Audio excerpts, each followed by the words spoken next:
at masindak.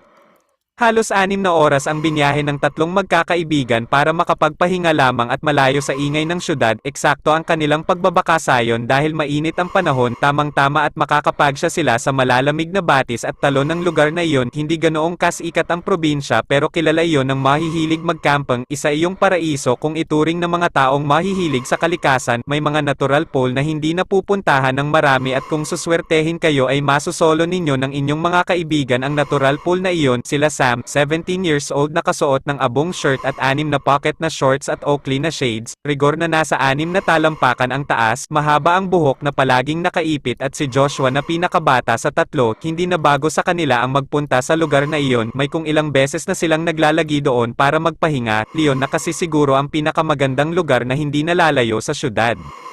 Buti na lamang at Abril at tag-araw kapag tag-ulan kasi ay binabawalan ang sinuman na magkampang sa paligid ng